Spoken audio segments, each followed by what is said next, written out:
Here's how to add any hotkey to your computer using Python. To do this, import input and time.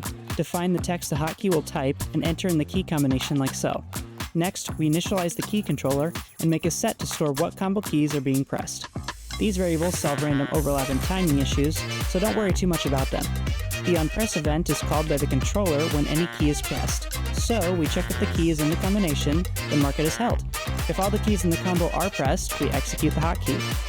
For the onRelease function, we simply remove the pressed keys when they are no longer held. For the execute method, we need timing-related stuff, but before we can actually type the hotkey, we need to erase any keys that showed up in the process. To do this, we backspace a number of times equal to the keys in the combination.